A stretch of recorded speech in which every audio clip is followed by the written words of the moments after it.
Coming up, Kevin Durant gets beefy, Adelman gets tossed, and the Nuggets get a reminder of how much work they still have to do this season. Coming up on Locked On Nuggets.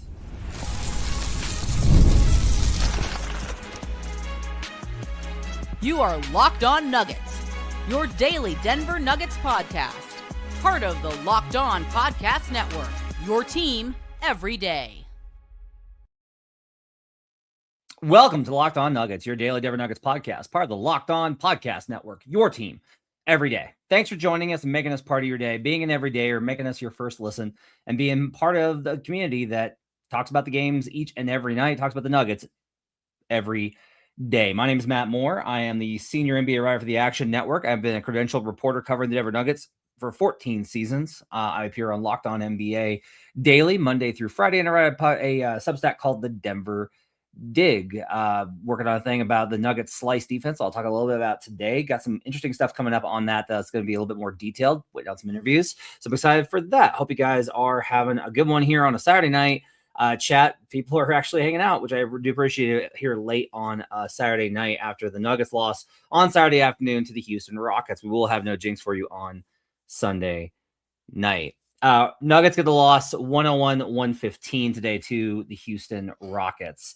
We were talking about it in our Discord channel, which you can join by becoming an everydayer, part of our everydayer club. Just go to lockedonnuggets.supercast.com. It's in the episode description, and you can join up and join us there. And we're doing all sorts of extra content, so make sure to sign up for that. All right. Well, let's start here.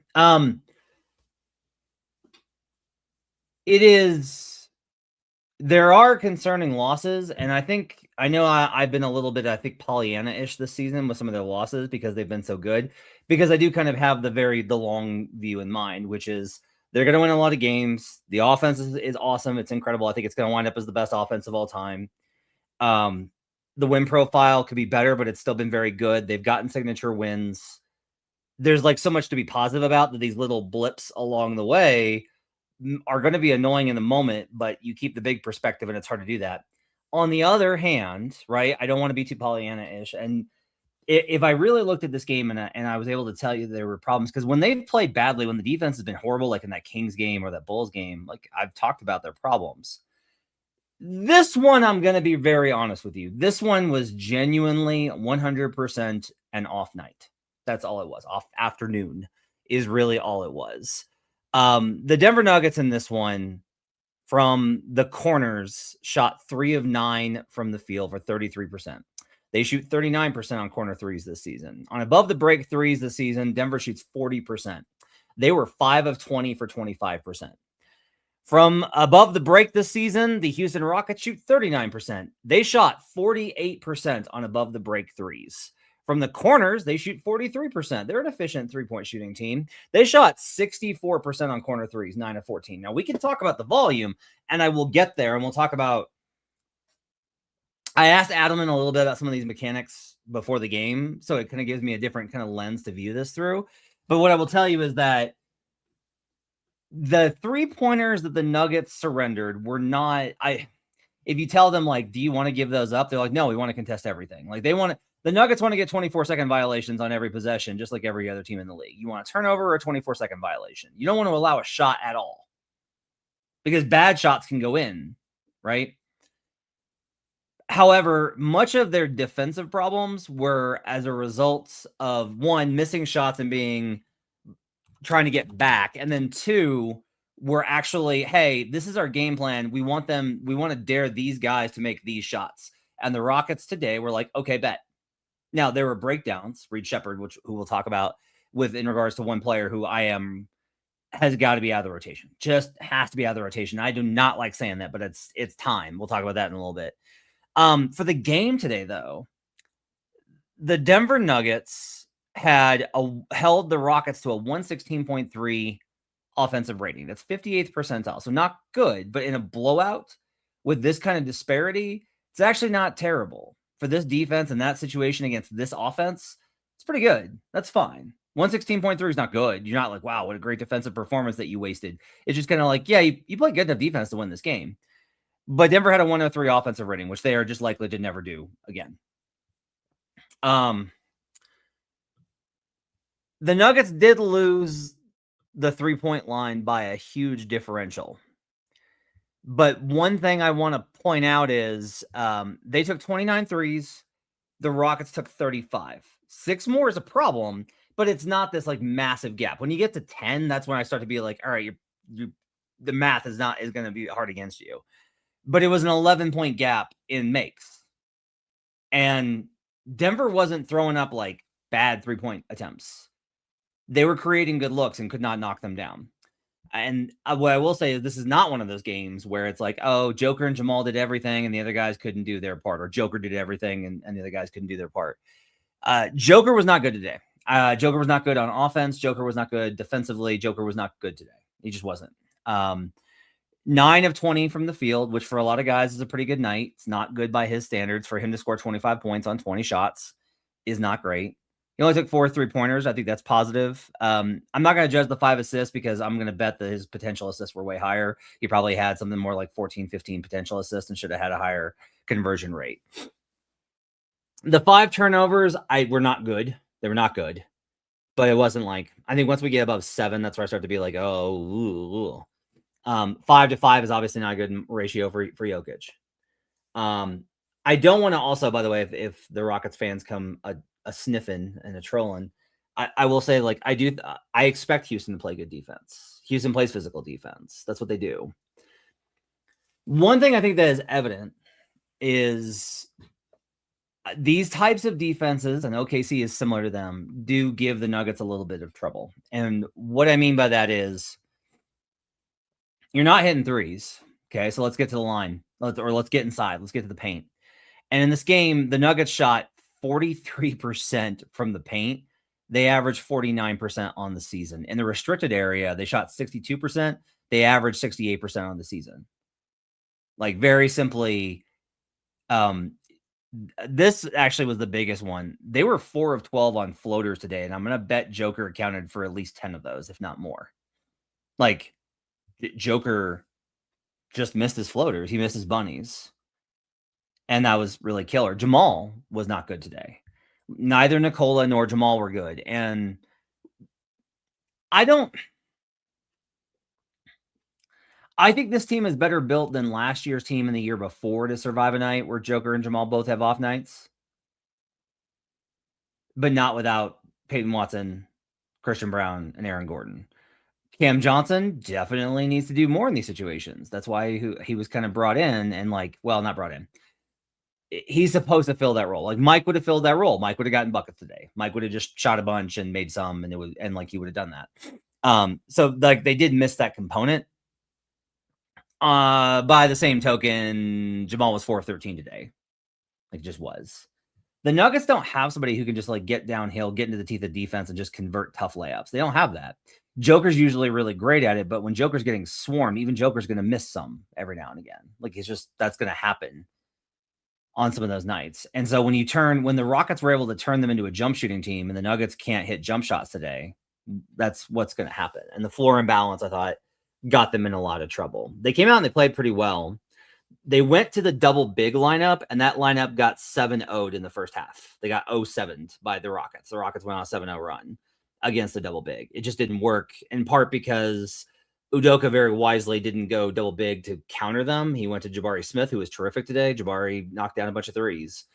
I want to talk about specifically why I think the game plan was okay and why that was mostly tonight a matter of sometimes this is going to happen when a good game plan runs into the wrong performance. We'll talk about that coming up on Locked On Nuggets.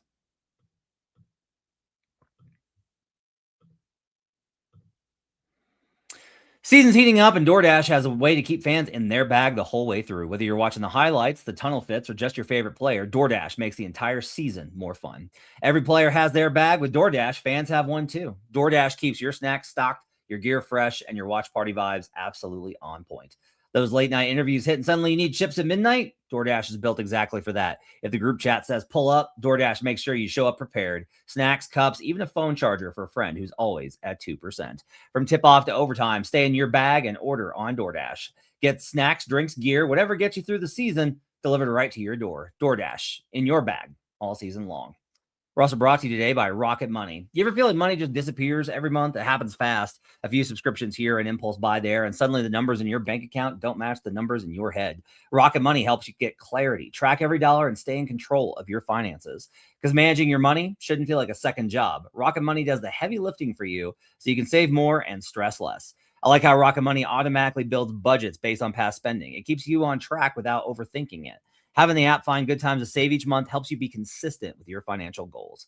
Take control of your finances and cancel your unwanted subscriptions with Rocket Money. Go to rocketmoney.com/lockedon today. That's rocketmoney.com/lockedon. rocketmoney.com/lockedon. We're also brought to you today by Gusto. Let's be real. No one starts a business for the joy of calculating tax withholdings or managing payroll spreadsheets, and that's where Gusto comes in. To take the stress out of your payroll, benefits, and HR so you can focus on running your business and supporting your team. Gusto is the all-in-one remote-friendly payroll and HR platform that makes managing your team simple, transparent, and fast. Whether you're hiring, onboarding, or paying employees, Gusto helps you do it all from one place without the hassle or hidden fees. Unlimited payroll runs for one monthly price, which means no surprise charges at the end of the month. And knowing you can reach certified HR experts anytime gives you real peace of mind. Try Gusto today at gusto.com/lockedonnba and get 3 months free when you run your first payroll. That's right, 3 months of free payroll at gusto.com/lockedonnba. One more time, that's gusto.com/lockedonnba. We'll be right back on Locked On Nuggets.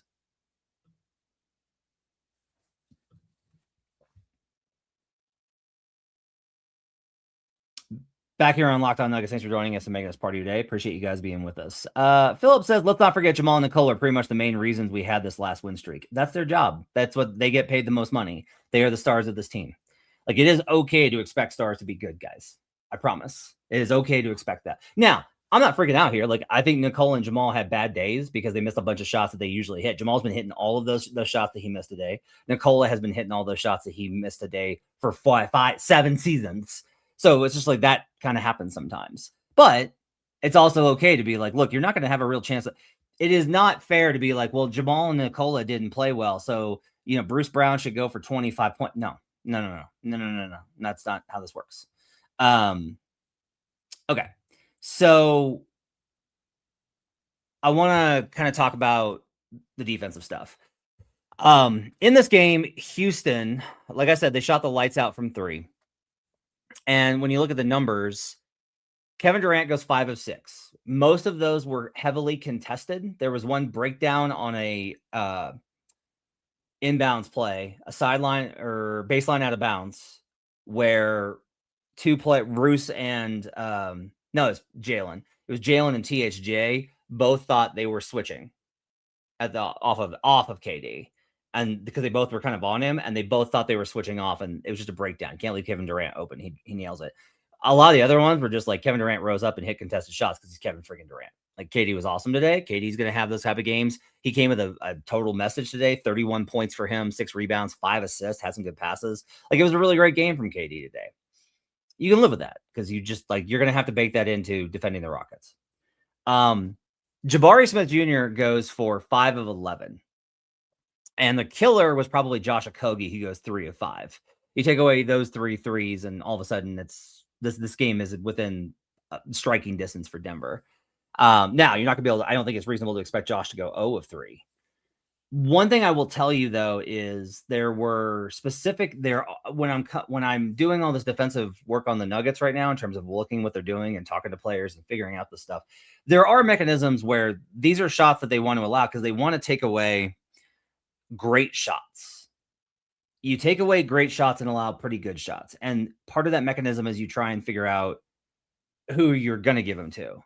And if you're going to give them to Jabari Smith Jr., I don't think that's a good strategy because Jabari's a pretty good shooter. But if it's not an extra pass for an even better one, and it's not Kevin Durant and it's not Alperen Sengun, you're doing pretty well. You're not getting killed at the rim by Amen Thompson slips. You're not getting killed on these types of things.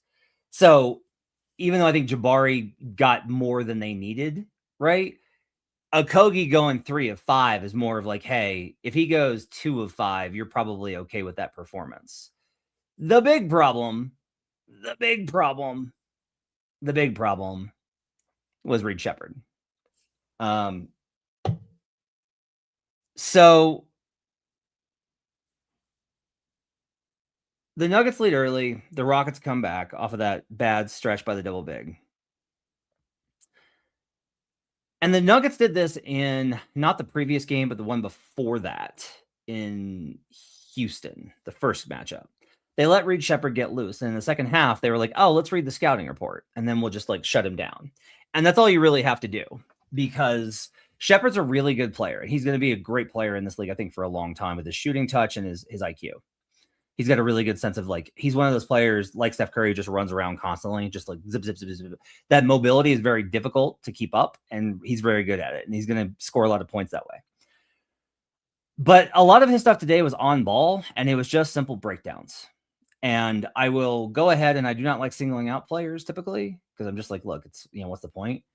Zeke Nnaji was like going under screens after Reed already had 20. And that was murderous. And to kind of prove this point in that third quarter, this is the numbers that I really want to kind of get to, because it was absolutely killer. In the third quarter, the Nuggets' best lineup was Jamal Murray, Bruce Brown, Jalen Pickett, Spencer Jones, and Jonas Valanciunas. Over the course of a minute, they were +4, right? That's like a minute, right? But they actually made a push there. And it wasn't just that lineup, it was a couple of iterations of that one, where it was with the three guards and Spencer, and it was working. And they were able to space effectively, and they were hunting because the Rockets were switching. Jamal was switch hunting Reed Sheppard. Amen Thompson comes over on a blind, like it's a awkward term, a naked double on Jamal, because he knows Reed can't handle him. Jamal quickly passes to Jalen Pickett, 3-pointer. They had real momentum. And then Zeke Nnaji entered the game. And when Zeke Nnaji comes in, over the course of 2 minutes and 10 seconds, with that same lineup, Bruce Brown, Jamal Murray, Jalen Pickett, Jonas Valanciunas, but Zeke Nnaji for Spencer Jones, they go -6. Bang, bang, bang, right back up. And that was it. Like, that was the game. That was the entire game there. Their game plan discipline was bad. In the third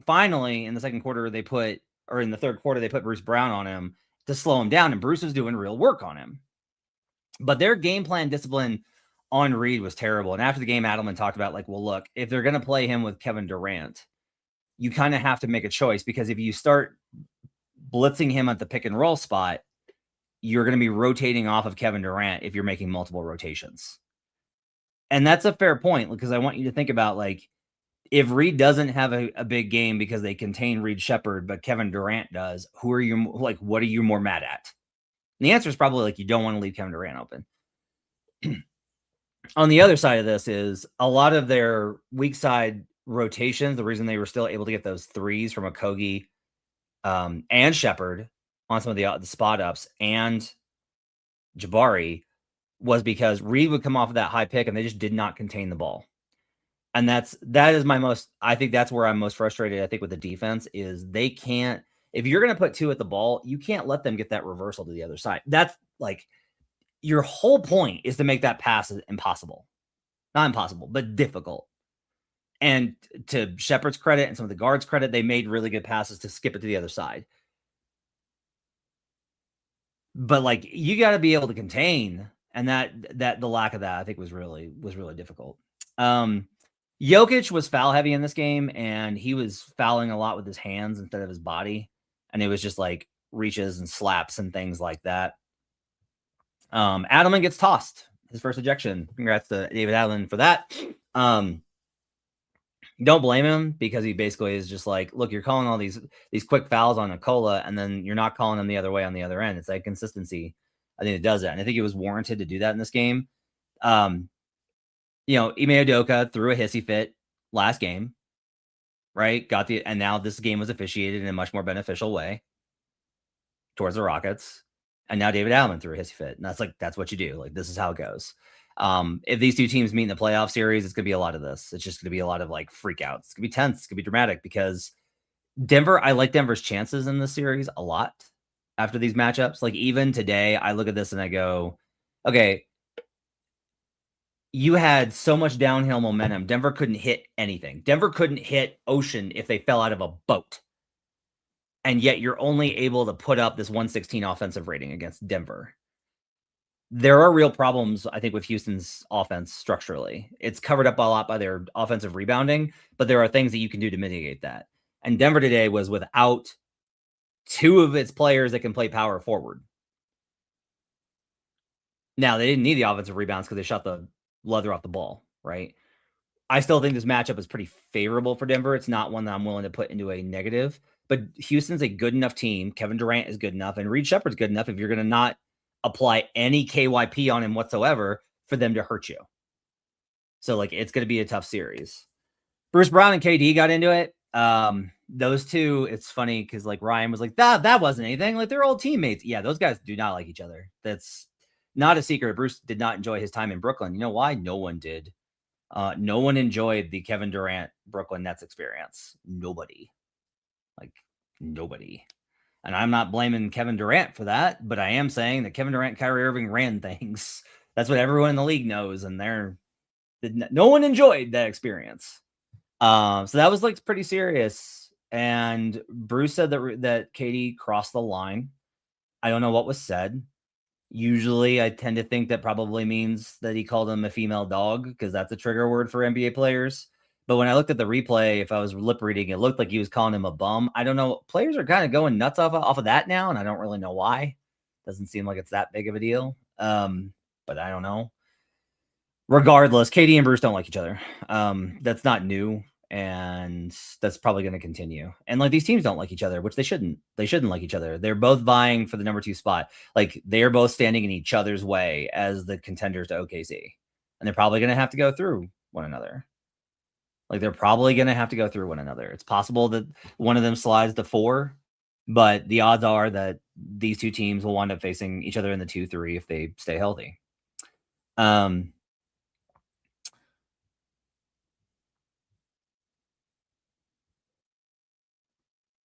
want to go back to Zeke. It's time for Duran Holmes to come back from the G League. It is just time for them to see if he can get like. When I talk about the reasons why Duran doesn't play, it's going to come off as my defense of that position, right? I don't know whether Duran Holmes is ready to play NBA minutes or not. I don't know. It's not that I'm not like that's not me trying to be like, well, I don't know if he can do that. That means you don't think he can. You just don't want to say it, right? I don't know if Duran can play or not because I don't know all the things that it is that the coaching staff and the veteran players on that team expect of him that he doesn't know. Like I don't know what Duran doesn't know because I don't know it. Like I wouldn't have any idea. It's about a lot of little detail stuff that they clearly feel like he still needs more time with. And coming off of that injury, they're being very patient with him and having him play with the gold. They have a plan for him. And you want that. Like you want a development plan. You don't want to be like, hey, we've got to do this. So we got to throw this guy in here. You do that if it's like, hey, we are out of bigs. We have nobody else. You're going to have to play, which they might get to. They're getting pretty perilous there. What I do know is that Zeke's stints never feel good. Even when he plays well, they don't feel good for the team. And that stretch today was really harmful, where this is a matchup that he should be. Okay.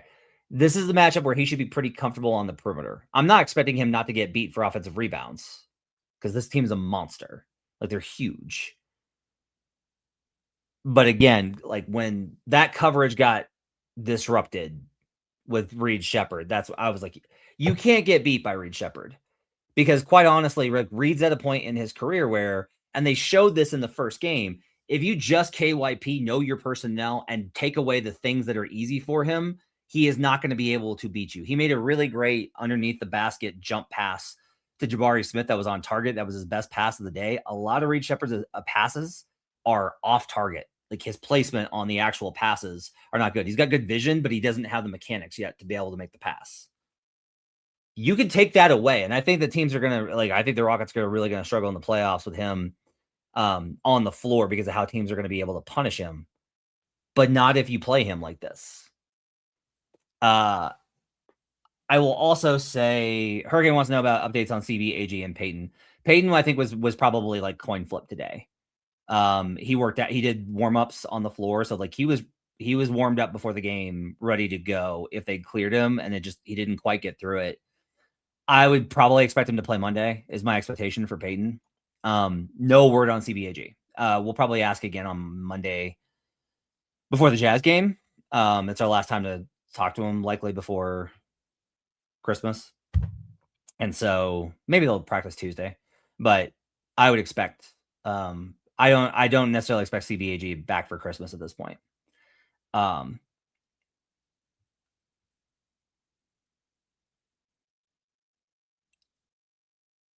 think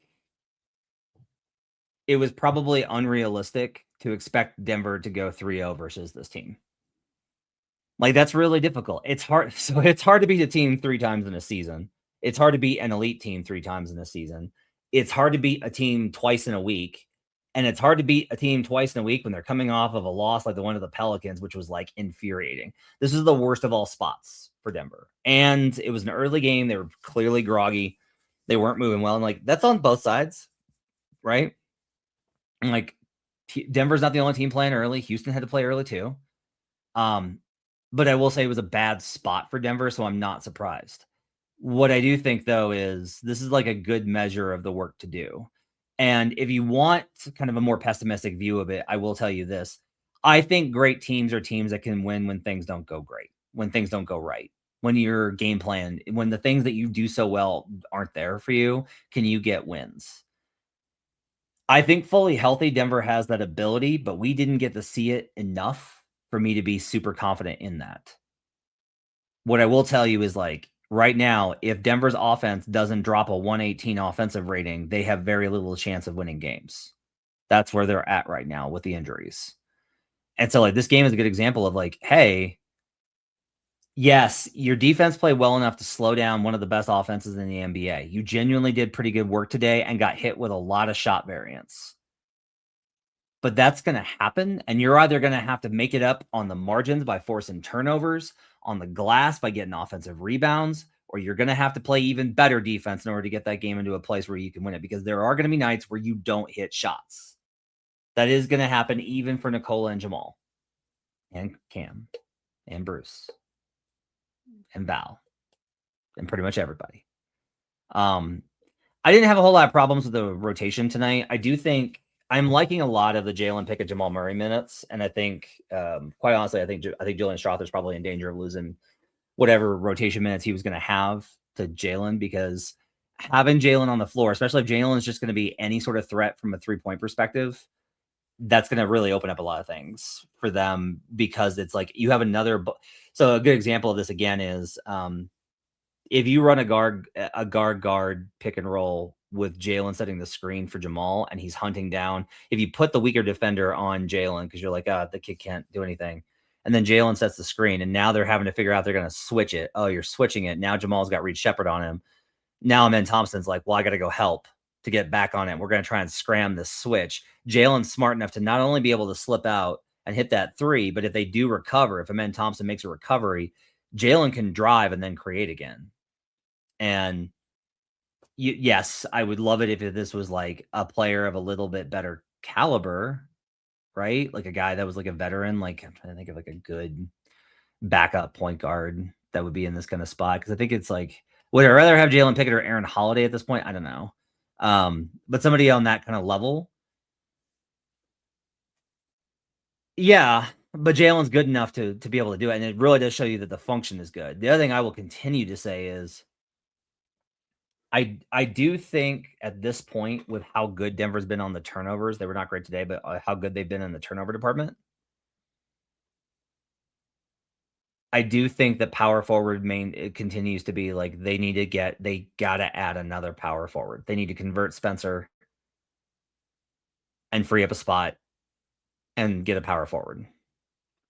You need someone, anyone who can block a shot on the weak side, grab the rebound, and then be able to spot up a little bit. I'm not asking for 39%. I'm talking 34 to 36% 3-point shooter, stretch 4.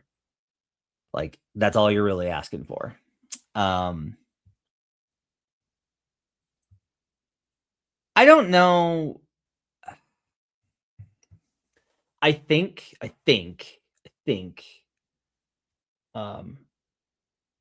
these teams are not necessarily like have a high level of animosity, but the Rockets were pretty pissed off after that last game. Like that was pretty evident today. Rockets came out with a lot of physicality. I will say I don't feel like Denver shrunk from the physicality. I don't think that was the problem. And I don't like that was kind of encouraging in that their defense didn't play soft today. I don't think their defense played soft at all. I think their defense got beat by good execution and great shooting. And if you're going to get beat, that's how you want it. You don't want to get beat, but if you're going to get beat, that's what you want to ask for from them. Hemia says, I would love Tybal on this team to help us in the forcing turnover department. Matisse is like, I don't know that it really helps you because I think whatever player you get, you need to be able to play in a playoff series, and you can't play Tybal because of the offensive spacing issue. Like your offense will just die. It's tough.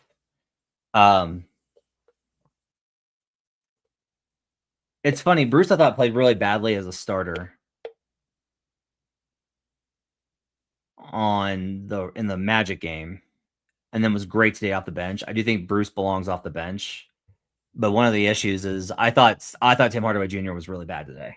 I thought Tim had a rough day, and it's a good example of how both Bruce and Tim, I think it's like when those guys play well, there's this conversation that bubbles up about, well, maybe they should start. And then you see them start and it's like, oh no, that's like a level up for them. You got to remember who guys are going up against in the rotation minutes. And if they're having success, keep them there because they're going to be going up against roughly the same level of guys night to night.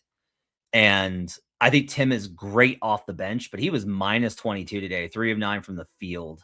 1 of 4 on 2-pointers, 2 of 5 on threes, and had 2 turnovers despite being such a low usage guy. Like Tim just had a really, really bad day. Like the Rockets did, I think, disrupt him and challenge him and beat him more than I think the average. Spencer Jones, I thought, played really well. Spencer had some really good moments in this one, and he winds up with a +1. He was the only starter that was +1. Yeah, the only starter that was +1 today was Spencer Jones. 4 of 8 from the field. He did go 1 of 5 from 3, but God, they were such good looks. Like you just take them, man. He will hit those, and I think he was short-legged the way a lot of guys were. All the shots were short today on these, but I really liked what I saw from Spencer Jones today.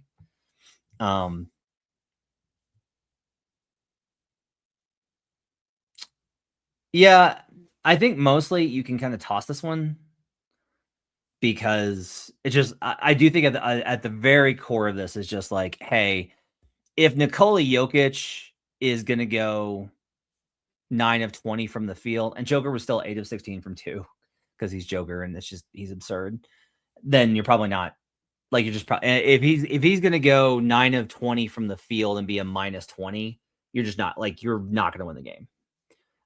In large part because like, look, if Joker played, 30 minutes in this game and was minus 20, like that's still a big chunk of the game. If he's minus 20, most nights you're just not going to be able to do it. You can't reasonably expect the rest of the team. And like, honestly, like, Jamal had a bad night too. I'm not going to say like, it's not like everybody stepped up and Joker didn't. I don't think that's how it is. I think Joker didn't play well to be able to put them in a position to steal it. And the other guys didn't play well enough for them to be able to withstand Joker having an off night. I don't think that it's weird because I don't necessarily know. I think the Rockets did a very good job of clogging the lane and making things difficult. I do think the officiating is continuing to kind of spiral. And like this week has been bad for officiating across the league. Everyone's upset. Like the officiating has just been bad. It's just been bad. It's been inconsistent. It's been night to night, etc. overall. So Jason says, Michael Porter Jr. is averaging 26 points a game. Where's Cameron Johnson at? Okay. If you want a guy that is going to average 26 points, you're going to have to tell me where the shots are going to come from. Who do you want shooting less? Okay. Because they got to get the opportunity. And then you got to be able to make a credible case to me that MPJ legitimately changes the outcome of this game. Now, I would think that if you swap Cam and MPJ today, the margin's probably closer. This is probably a 5 to 7 point loss instead of a 15-point loss. Joker's probably minus 13 instead of minus 20. But I don't think the MPJ is the type of player that like raises you up and does this. Mike is getting a lot of these opportunities in Brooklyn because look at what Brooklyn, like, they knew the deal. Like, everyone knew the deal here is that everyone knew Mike was going to go nuts this year because they're not playing for anything. You don't have to have structure. You don't have to have discipline. You don't have to turn down any shot. You could just like do whatever. And it's just like a very different situation. Now, I think that the Nuggets could use that some nights. I think that's a fair criticism. And I think the Cam has not been good enough based off of what he's capable of and what they want from him. Snow Wolf says Cam was getting schooled by Shepard. I do not agree with that. I did not see that tonight. When I looked at the breakdowns that happened on Reed Sheppard, it was on other players specifically that were off in terms of their maintenance of KYP. Like, when Shepard gets a weak side catch and shoot and Cam is the one that's defending there, guess where the problem is? The problem is containing the ball on the other side. That's where that problem is. I don't think Cam was bad defensively tonight. I don't think this is a worrisome loss. I think I wouldn't even say it's all that annoying. Like, they're a good team, man. They're a good team. You're going 4-0 versus the Rockets was unlikely. Now, you're going to have to go in and you're going to have to take another game in Houston. You're going to have to take both games in Houston to win the season series now. And that's tough, right? Like, the Rockets now are in a good position to steal this tiebreaker. And by the way, I'll put it this way, if the Rockets just split, if they just go split in Denver, split at home, the Rockets are almost definitely going to win that Southwest division. Maybe the Spurs steal it, but I would bet that the Rockets win it, especially if they're in a 2-3 battle with Denver. Denver's not going to win the division unless OKC slips. OKC's not going to slip. I don't care what happened last night. They're going to win the division. And if it's 2-2 and Houston wins division, they automatically get tiebreaker. They will get home court in that second round series. On the other hand, I will tell you, I don't really worry about Denver going into Houston and winning. Like, Houston needs to get home court to beat Denver. I do not think Denver needs home court in order to beat Houston, especially because I would like for Denver to play a little bit better at home this year for that to happen. Snowwolf, Cam had 6 points. Shepard had 28 off the bench. That's getting schooled in my book. Okay, you and Hurricane need to go drinking together. I think the bench, by the way, I want to make note of this. The bench did make a really good run at the end. That's one of the reasons why Zeke Nnaji's plus minus is pretty good. They pushed them to put their starters back in. The Rockets couldn't afford it. They got back down to 10 late in this game. Adelman singled that out after the game. And that was really good. Like, make them come in and work. They had to put Katie and Şengün back in the game late in order to do that. So not bad work from the bench unit and just playing hustle late in that game. Bruce really did have some good energy tonight, and it was pretty good. All right. That's going to do it for Locked On Nuggets. Appreciate you guys being with us. Tomorrow night, no jinx. Ryan and I will get you set for the week. We'll talk big picture stuff, and we will reset the board for Christmas week. Hope you guys are having a great holiday time. Hope you guys are safe after all the wind if you're in Colorado. Make sure to join up for the Everydayer Club at lockedonnuggets.supercast.com. Join our Discord and hang out with folks that were chatting in there during the games. We'll have trade ideas, all those type of things in there some more. We'll have more content for you. Make sure to leave us a like and subscribe at youtube.com/lockedonnuggets and leave us a review on podcast. I appreciate you guys being with us. We'll see you guys again next time on Locked On Nuggets. Katie was